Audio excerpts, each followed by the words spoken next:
time for us to adopt a new company brand to encompass everything that we do. To reflect who we are and what we hope to build, I am proud to announce that starting today, our company is now Meta.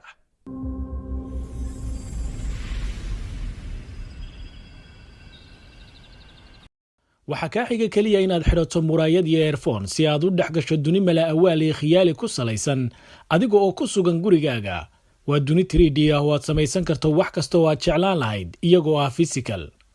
waxaad xataa awooddaa inaad shir la gasho asxaab ku sugan meel kaa durugsan adiga oo goobjoog kula ah muuqaalka 3D-ga ah ee ku eeg idinka oo isweydaarsanaya markaasi xogaha kala duwan amaba ciyaar isla wadaagaya sidii oo aad isla joogtaan. kulanti wacan asxaab ay ku soo dhowaada qodobkan oo aynu kaga hadlayno magaca cusub ee shirkadda Facebook iyo waxa uu xambaarsan yahay. 3D street art? That's cool.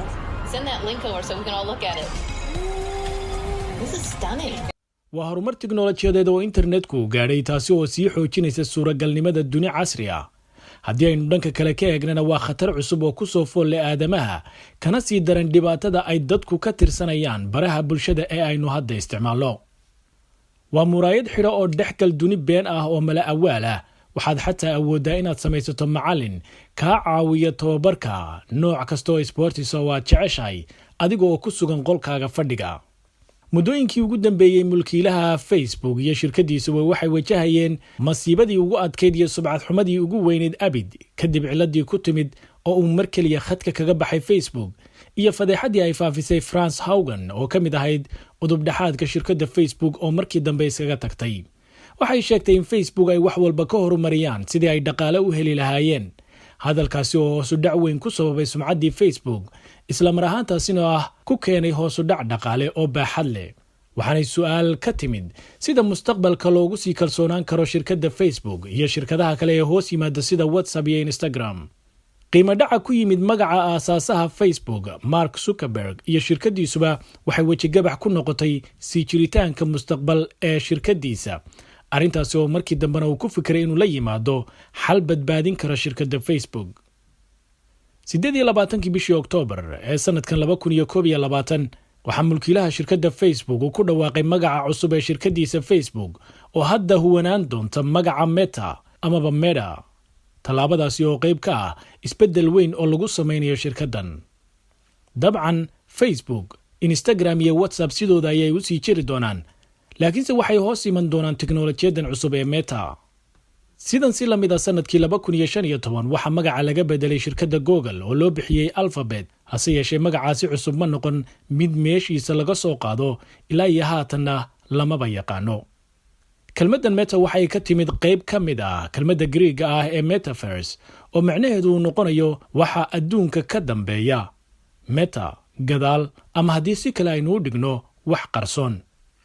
mulkiilaha Facebook waxa uu sheegay in ay sii ballaarinayaan waxa ay qabtaan sida magacuba uu tilmaamayo isla mar ahaantaasina ay ka gudbeen baraha bulshada oo waqti xaadirkan ay gaadheen marxalad kale sida muuqaalada 3D-ga ah ee qalabka indhaha la gashado.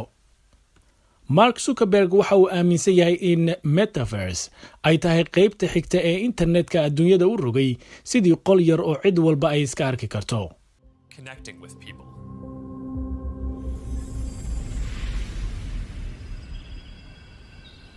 tiknoolajiyadani haddii ay hirgasho waa khatar cusub oo ka sii baahsan baraha bulshada waana mid kalifaysa in maskaxda dunida meel laga wada xukumo. waxaanay saameyn weyn ku yeelan doontaa habdhaqankeenna xataa nolol maalmeedkeenna caadiga ah.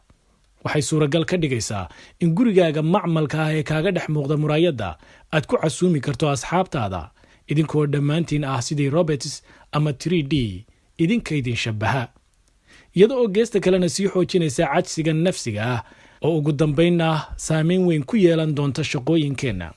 bal ila daawo muuqaalkan kooban oo ah sida uu ekaan doono Meta. waa mulkiilaha Facebook oo ay soo dalbanayaan asxaabtiisa ka durugsan oo turub ku ciyaaraya guri ku yaala hawada sare isagoo markaasi kala dooranaya dharkii uu xidhi lahaa humaagiisa. la yaab. All right, perfect. Boy. Oh, hey, Mark. Hey, what's going on? Hey, Hi. Mark. What's up, Mark? Whoa, we're floating in space? Who made this place? It's awesome. Right? It's from a crater I met in LA. This place is amazing. Boz, is that you? Of course it's me. You know I had to be the robot, man. I thought I was supposed to be the robot. Whoa.